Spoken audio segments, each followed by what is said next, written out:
Morning, everybody. I'm Andrew, and today I'll be teaching from Ecclesiastes, looking at finding enjoyment from toil. Let's pray before we get started. Lord, thank you that we get to gather and seek what you have in your word. Please help it to dwell in us richly, and that we would be able to use it throughout this week and throughout our lives to better understand you and align our lives with your word. Amen. All right, so let's get started.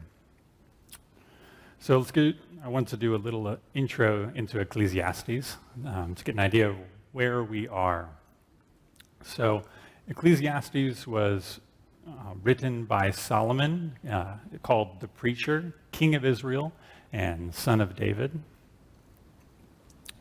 Generally, it's in the later years of Solomon's reign. So he's done a lot of building. He has expanded Israel's empire. He's built gardens. He's had slaves. He's had a lot of different things, done a lot of work in a lot of areas. And above most of that seeks wisdom in many things. It's kind of an obsession he has throughout his life. The book is primarily a philosophical approach to kind of life in general and looking at it, but it also has practical things as you go through it. All right, so the main question we'll look at today is really the main question of Ecclesiastes itself. It's found in Ecclesiastes 1:3. It says, "What does man gain by all the toils at which he toils under the sun?" I'm going to break this down for a sec. When we say man, it means a human being or a person. This was first used in Genesis, saying God made man in his own image, and later, male and female, he created them.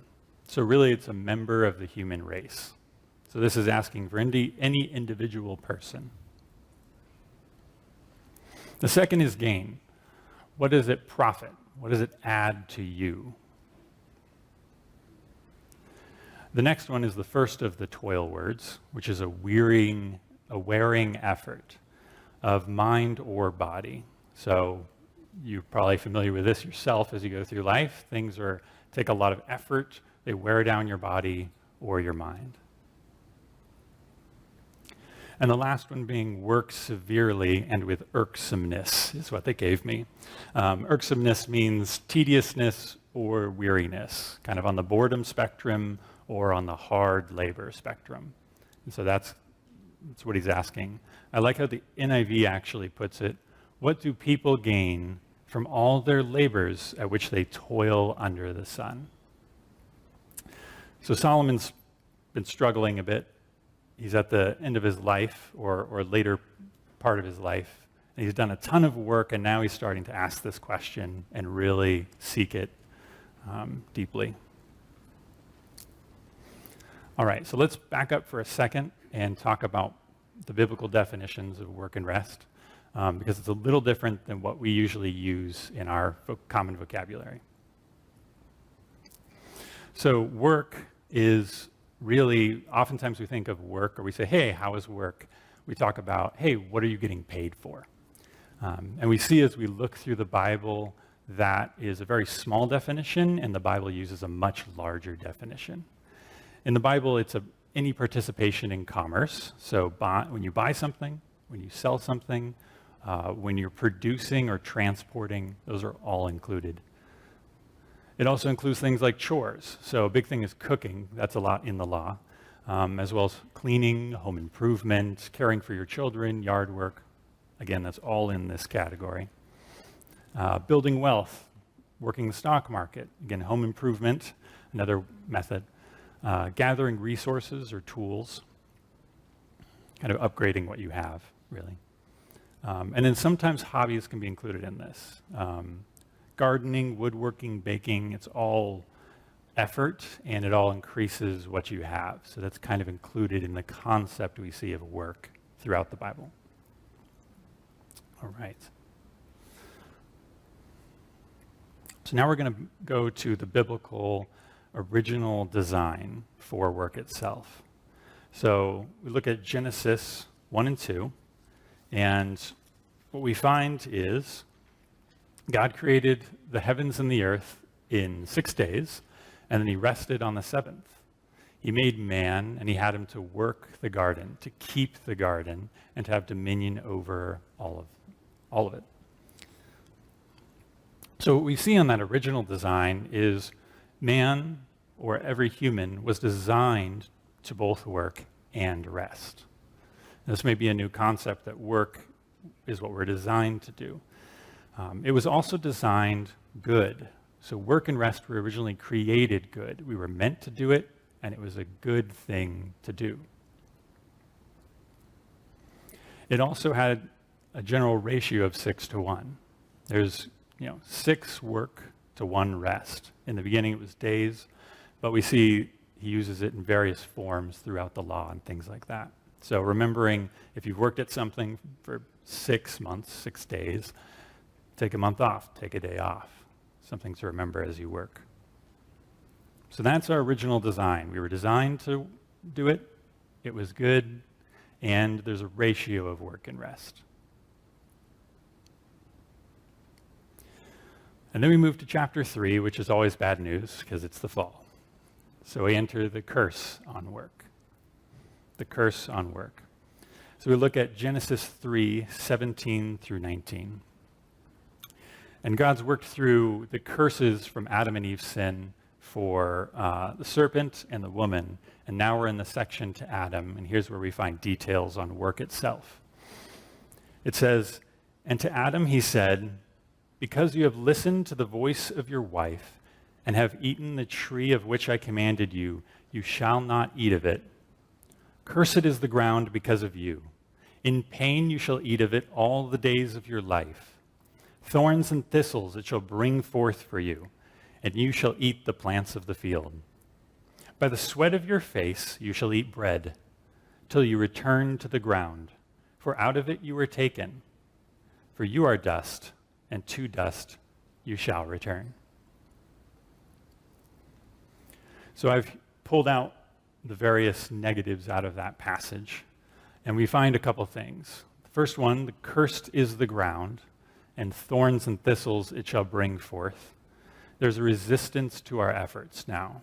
It used to be much easier. We saw Adam and Eve picking fruit out of the garden, which sounds really good, but now there's a resistance innately in creation to our work and our endeavor to get something out of it.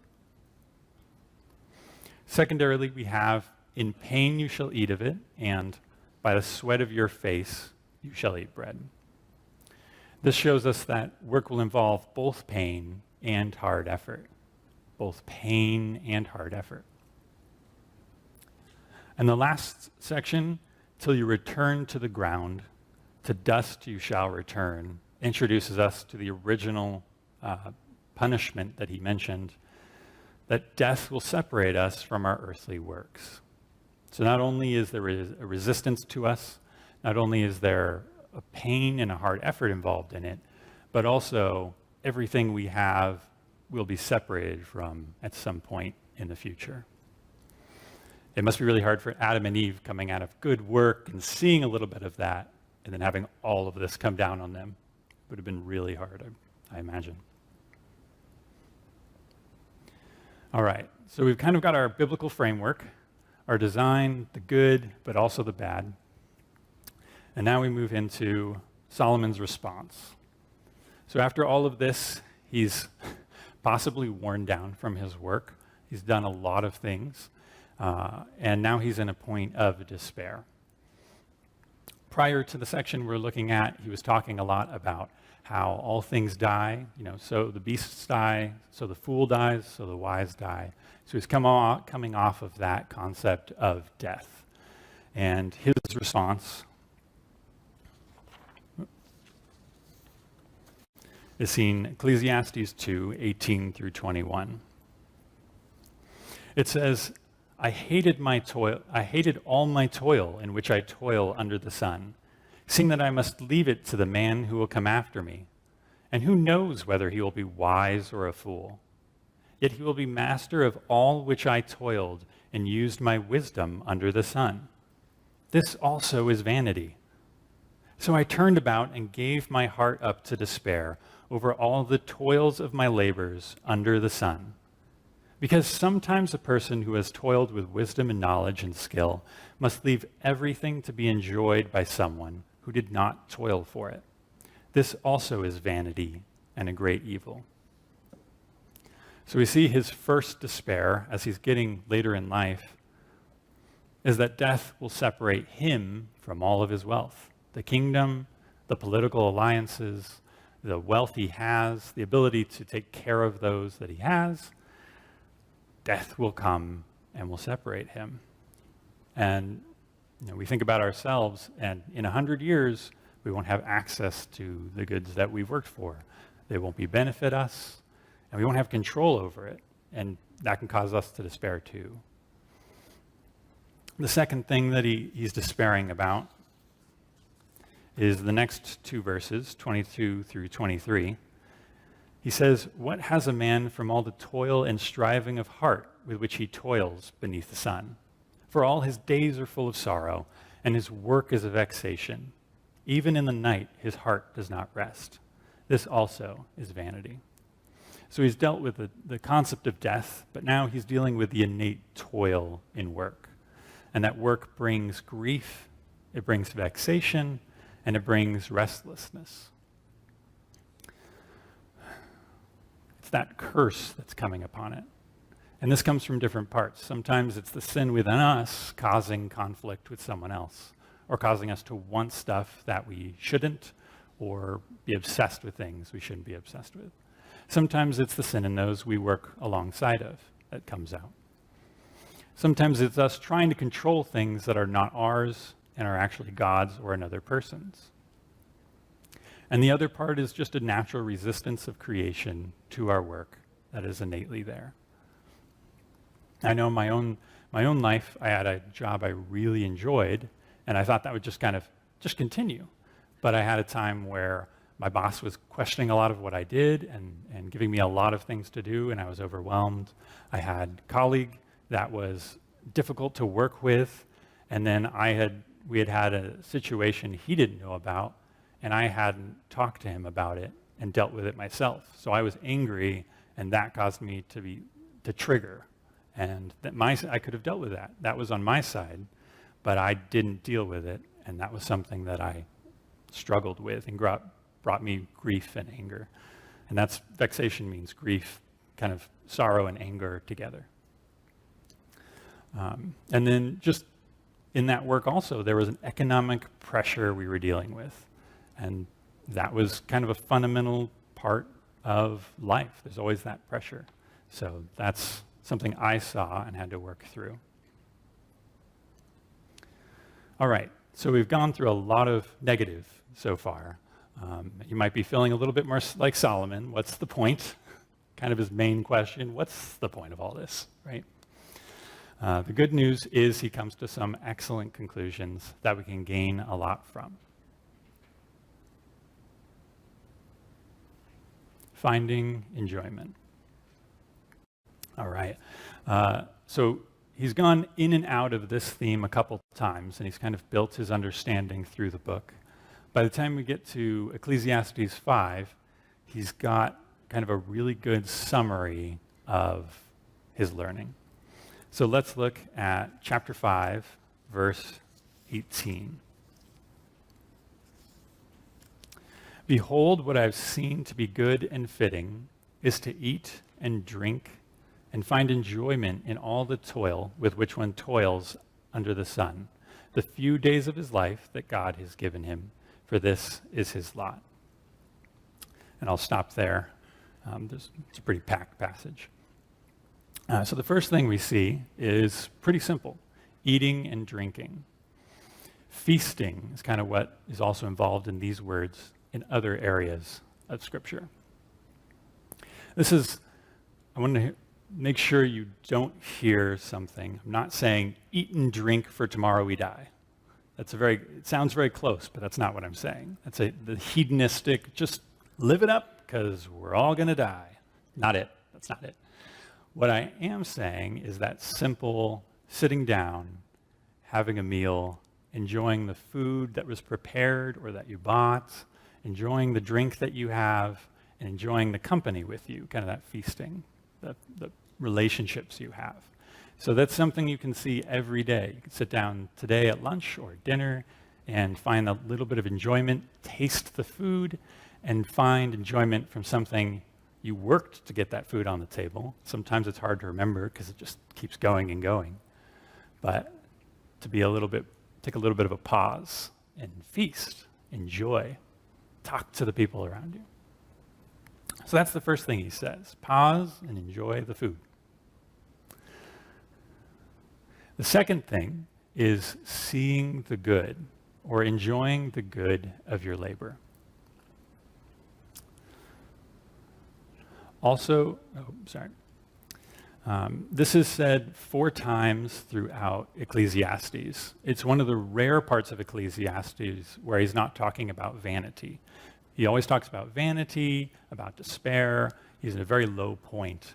And you get these strange ups where he talks about, that man should enjoy his toil. He should enjoy. And it just catches you like, what's happening here? Well, the one I really like comes Ecclesiastes 3:13, where he says, also that everyone should eat and drink and take pleasure in all his toil. This is God's gift to man. We'll zoom in here on the take pleasure in all his toil. This is God's gift to man. If we break it down to the words, English loses a little bit of the exact wording, but the verb we have is to see, and then the good. So take pleasure is actually made of those 2 words. And then God's gift to man, the word for God there is Elohim, I think, meaning God. And he's trying to have us recall something. And what he wants us to recall is in Genesis, where God 6 times says, and God saw that it was good. Now remember, in Genesis, it's a really tight narrative. There's a lot going on, and they don't use much space for anything extra. It's extremely tight. So it's strange that 6 times he says this. And I think sometimes we think about the half of its aspect, which is to say that creation is good, and we might miss the other half of it, which is that God saw that it was good.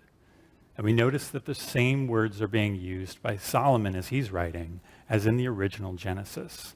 And saw God that it was good. So what I encourage you here is, after you've completed a task or completed a day, look back on it, pause like God did in his creation, look at everything you worked on, and say, you know what? I made dinner and everyone's eaten it. That's good. Was it the best? That's not what I'm asking. The other day I was really excited because I made an assembly and I programmed it. I'm a mechanical engineer for those who don't know. So I'm really excited. I made the entire thing myself. And I came home to Elizabeth. I was like super excited. I was like, oh man, I made it all myself. I did it. That was hard, but I did it. And that's what we're talking about. Looking at, and sometimes if it's a really hard time in your life, you can break it into smaller chunks. Don't look at the whole day. It's going to be overwhelming. But just look at a small thing you did. Hey, I got all the laundry done. It's now folded. Great. It's good. So look back and see the good that you do each day.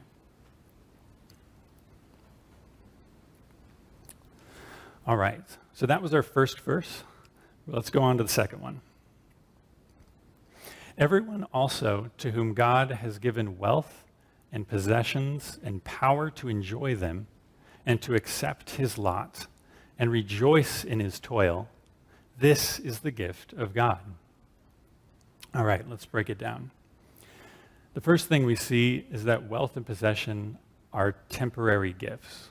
Now, it's a little less clear in this passage specifically, but he's been repeating this over and over, that the actual things and the actual money, they're not the focus. They're not what you should be aiming for as the ultimate aim. And they're temporary. Sometimes we can view them as permanent things, and the encouragement is to view them as temporary and look past them also to the fact that God is giving it to us. And we see that he doesn't just say wealth and possessions. He says wealth and possessions, and then and there's three kind of verbs sitting there after it. So really the wealth and possessions are combined with the rest of it. And the first thing is enjoy everything to the fullest. Really, what good is it to have, I have a lot of board games. They all sit on the shelf. There's zero use for the board games if I'm not playing the board games. So remember to enjoy the things you have. Sometimes we get focused on what we don't have. I do that in the garden where I'm looking at the beds that don't have anything in it, and I'm not looking at the things that are growing, and it's lush and big. So remember to enjoy all the things you have to the fullest you can. If you have a house, enjoy every nook and cranny of that house. If it's an apartment, every nook and cranny of that apartment. If you have a board game, play the board game. The fifth thing is contentment with your work. Contentment with your work. We see in the passage itself, it says the power to enjoy them and to accept his lot. And we see, I transfer the verb over to each of the things. So God gives us the power to enjoy everything we have, the things themselves, but he also gives us the power to be content in what we have. And this is a gift. These aren't guarantees. These are gifts. But contentment with your work. It may be toil. There may be toil in it, but to recognize that you did your work and you've accomplished that, and be content with what you are currently at. I'm not saying don't look for new jobs, don't look for better things, but do that starting with the perspective of I'm good where I'm at. In my previous job that I was talking about, me and my colleague were looking for jobs, and we ended up finding that there were a number of jobs that were much worse than what we had. No matter how bad we had it, it was even worse. And we started talking to each other, and how we talked changed. It was, okay, are we good with what we have here? Because we're probably going to be here for a while. We need to be content with this. And so each day we'd just be like, hey, we did this. We look and we saw the good, and we were content with that day, and then we went on and dealt with the next day when we got to it. So contentment with your work, even if there's toil within it. Another gift is the power to enjoy your work. We know many times we don't enjoy it. It is a toil. It's hard. But there are times where God gives us enjoyment, and that should help us to focus on him. And then the last thing, I think I got my numbers. Oh, my numbers are good. 7, is all the gifts are from God.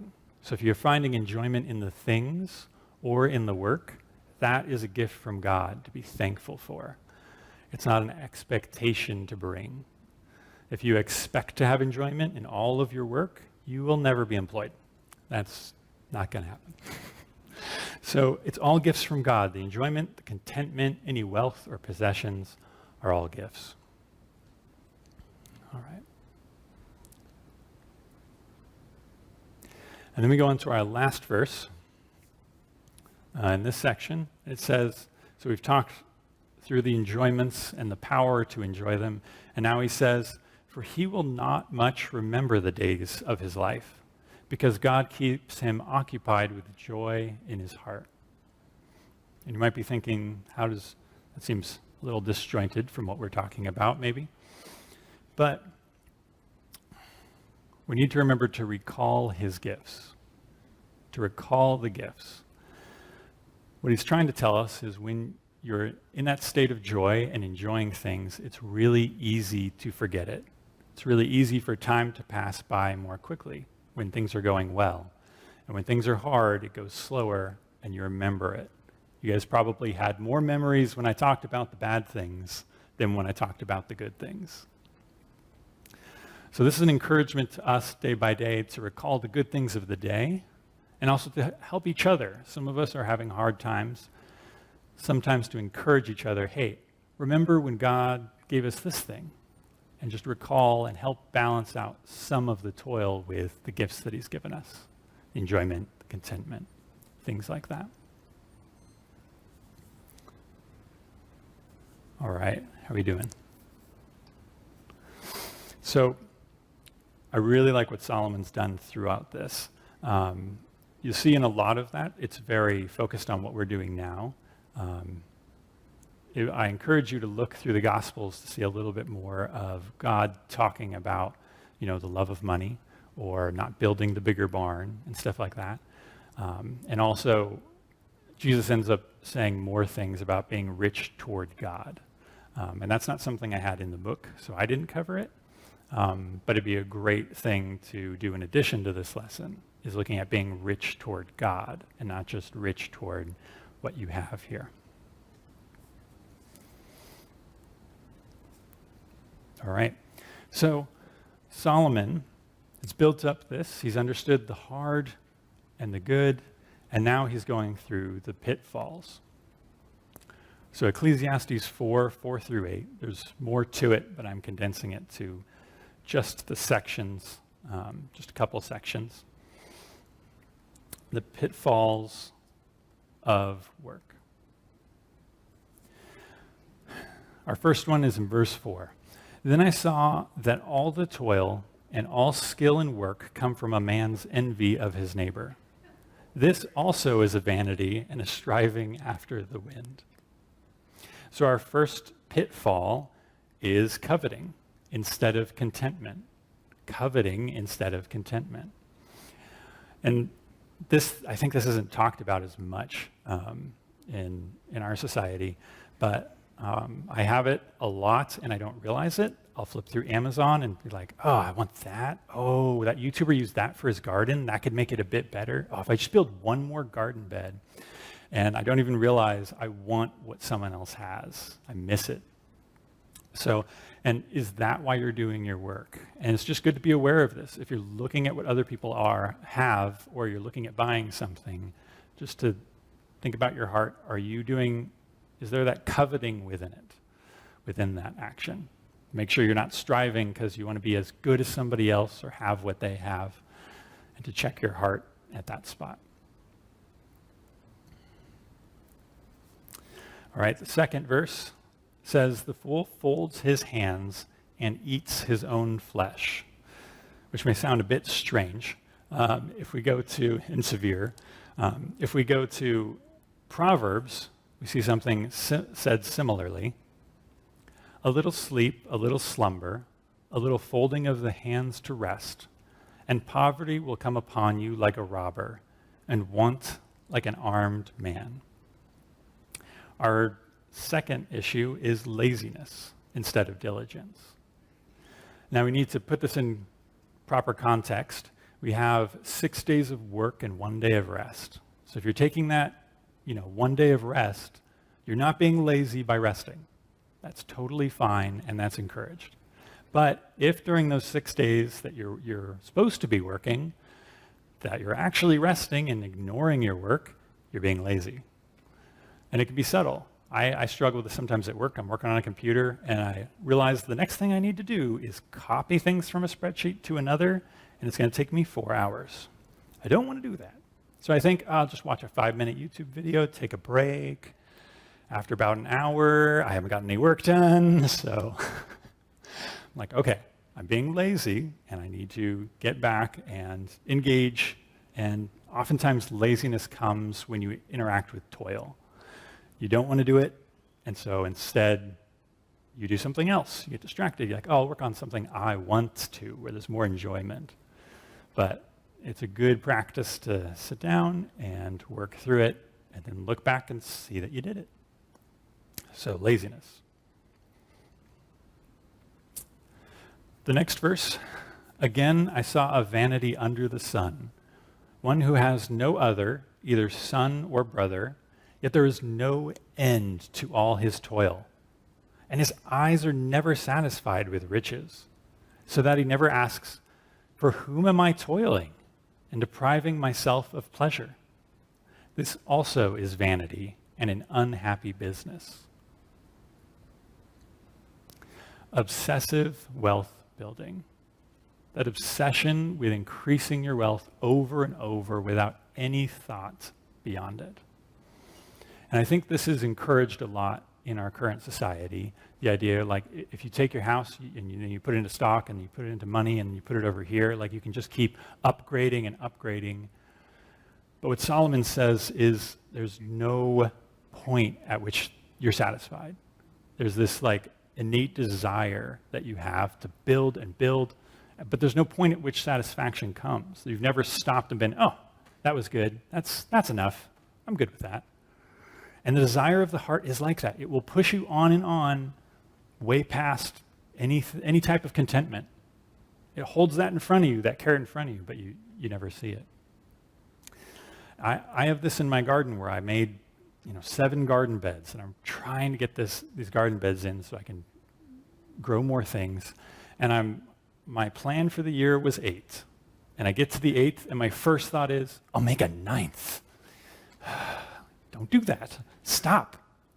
You need to stop at some point. It's really good. We see in Timothy talks about the love of money, that love of wealth. And, this is pushing against the rest.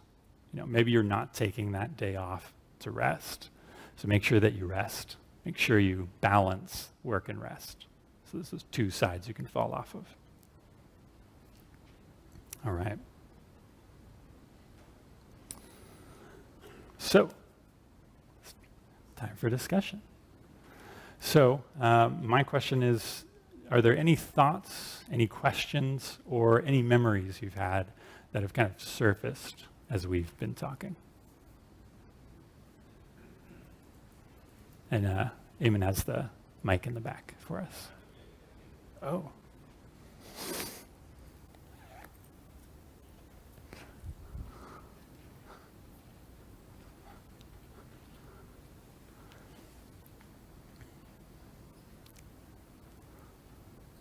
Yes, Elise.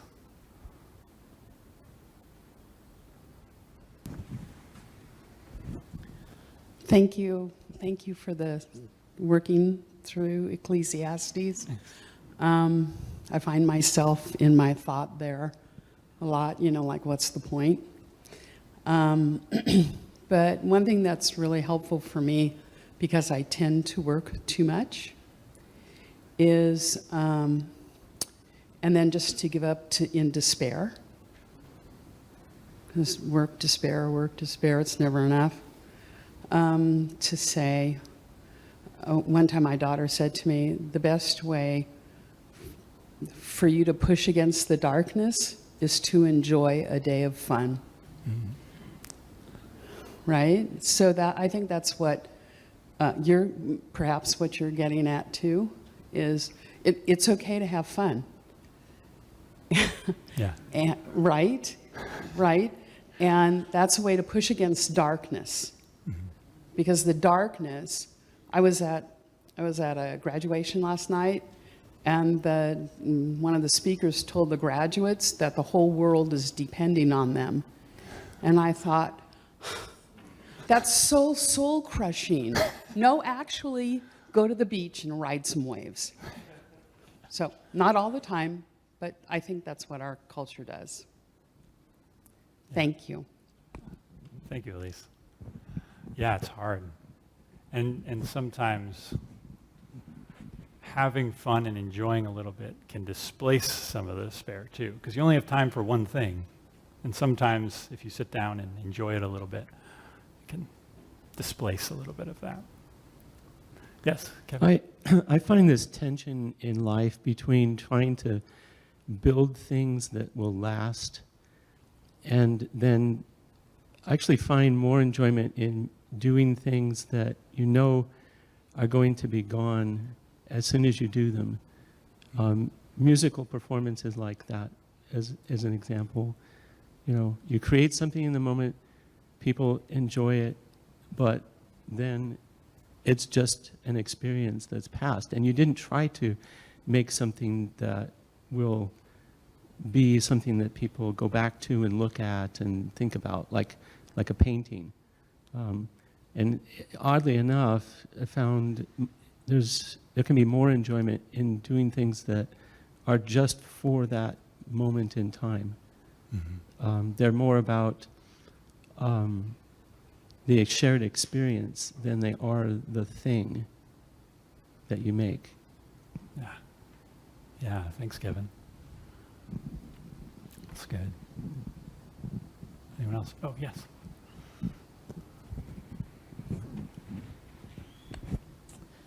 I think it's been really helpful for me, and I can remember even before I became a mom, but especially as a mom, is being thankful for what I was able to do. So remembering the good as you look back, I think that's been really transformative in renewing my thoughts and focusing on the good as opposed to the despair of what didn't get done. So I think that's been a really helpful moment by moment practice, and then forgetting that I haven't done it and going back and remembering it really is. I did the laundry today, so it's okay. That's what I did. So, Yeah. Great.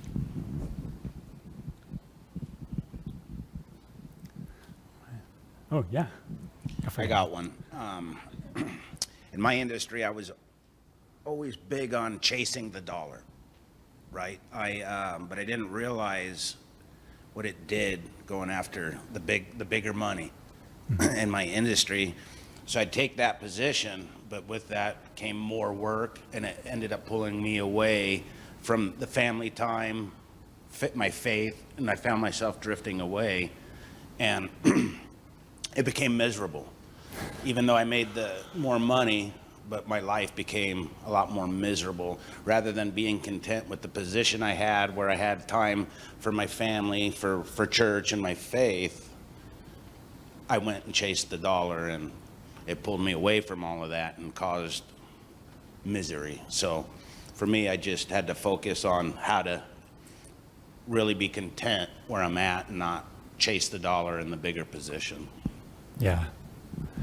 Yeah, it's hard. Yeah. Especially when things are a little tight. It can be hard not to chase a little bit more. And it can be good to look for things, but finding contentment is also quite a gift to have. All right. Before I close it off, anybody else that had any thoughts or memories or questions?